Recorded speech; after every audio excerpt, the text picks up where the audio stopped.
Bonsoir. Dans cette vidéo, je vous présente la correction du premier exercice de la série numéro 5.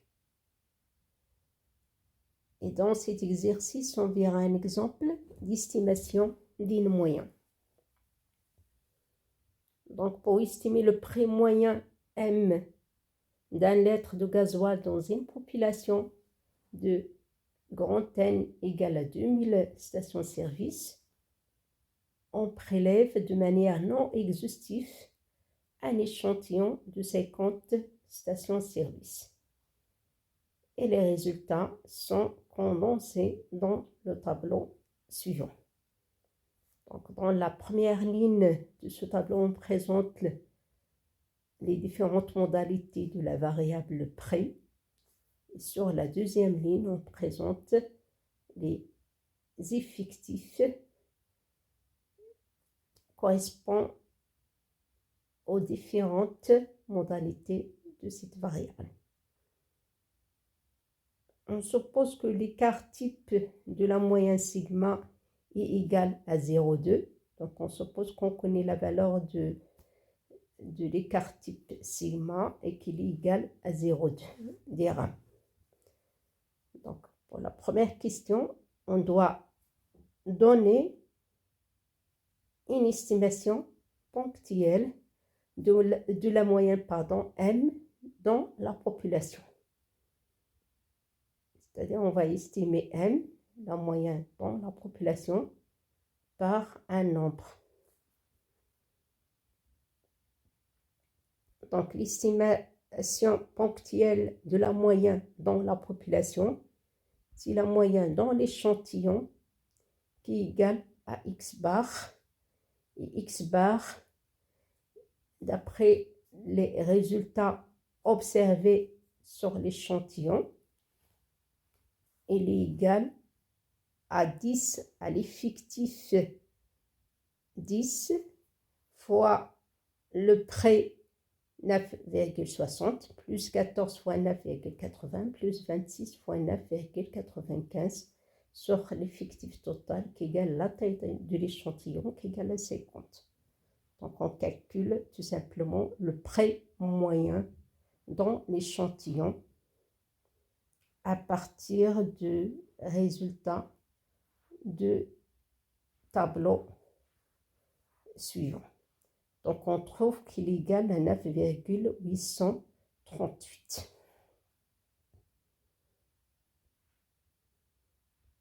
Et l'estimation par intervalle de confiance à 95% pour la moyenne M de la population, il est égal à quoi?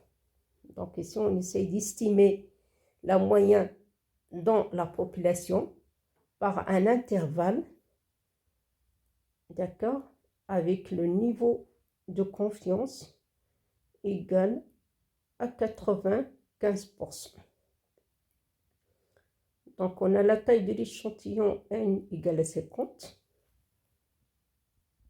Il est supérieur à 30.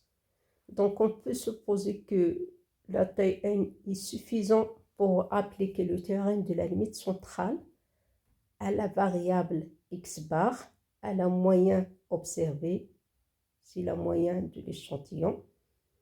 Alors, d'après ce théorème de la limite centrale, X bar suit approximativement une loi normale de paramètres, bien sûr, l'espérance du X bar et variance du X bar. Donc, on considère toujours le deuxième paramètre, c'est la variance de la variable étudiée. Donc, X bar suit approximativement une loi normale de paramètres l'espérance du X bar et variance du X bar.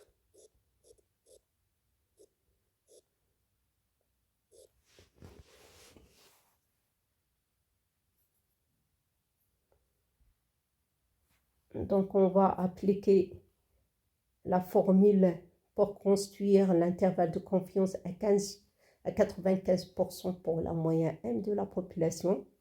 avec l'écart type sigma égale à 0,2 et alpha c'est 1 moins 95%, donc égal à 0,05 et la taille de l'échantillon n égale à 50.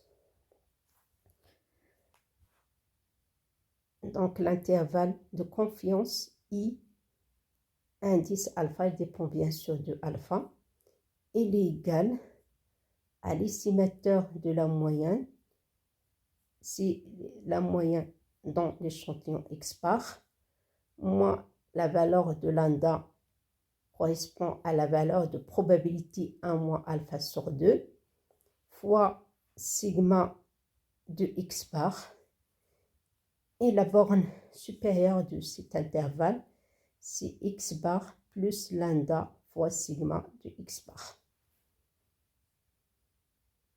Puisqu'on prélève de manière non exhaustive, donc c'est avec remise, l'échantillon de 50 stations-service, alors sigma de X bar est égal à sigma de la population sur la racine carrée de n.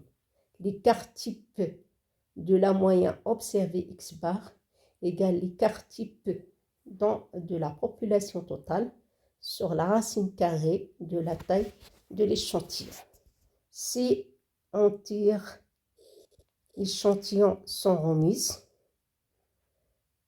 donc dans ce cas-là, sigma de X bar égale à sigma de la population sur la racine carrée de n fois le coefficient d'exhaustivité grand N moins petit n sur grand N moins n.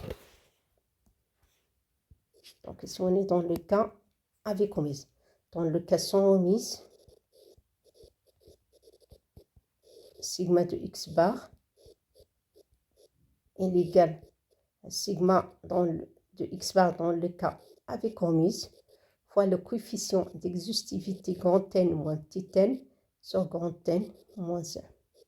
D'accord? Donc si on choisit notre échantillon de manière exhaustive ou bien sans remise, donc l'écart type de X bar est égal à l'écart type dans le cas avec remise, soit ce coefficient, toujours dans le cas sans remise, on doit multiplier par le coefficient d'exhaustivité grand N moins petit n sur grand N moins 1. Donc bien sûr pour cet exemple, on suppose qu'on connaît la valeur du sigma, c'est-à-dire de l'écart type de la population totale.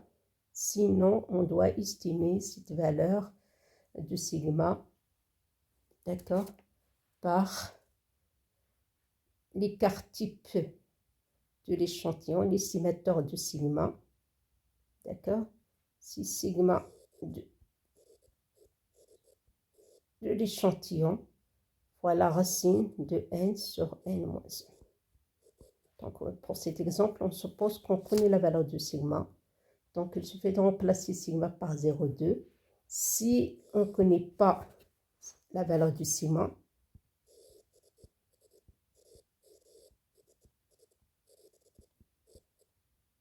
on ne connaît pas sigma, alors on doit estimer sigma par sigma sur l'échantillon fois la racine de la taille de l'échantillon sur la taille de l'échantillon moins 1.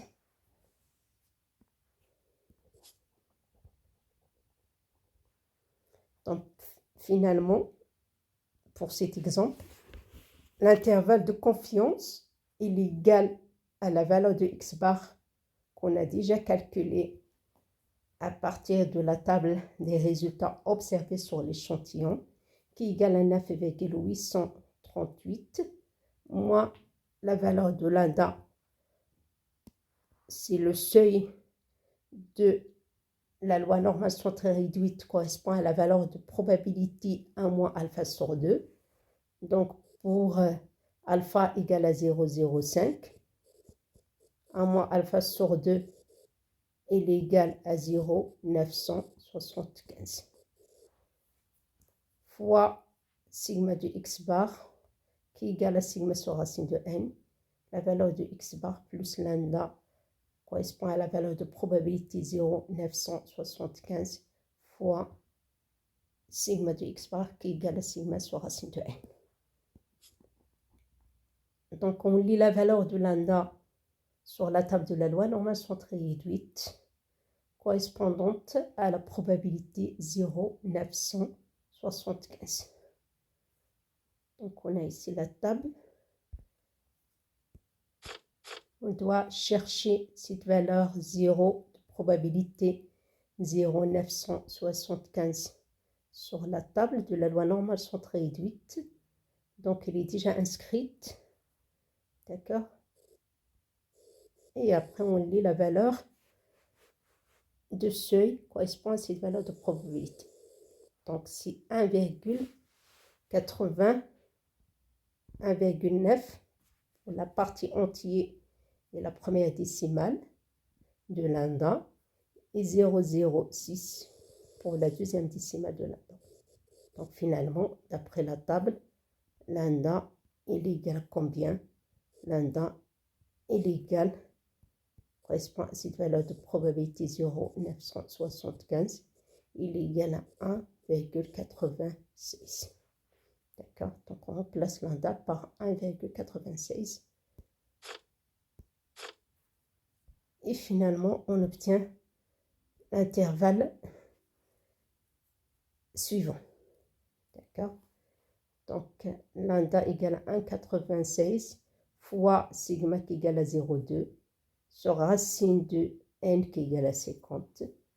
Donc, finalement, l'intervalle de confiance de m à 95% est égal à cet intervalle.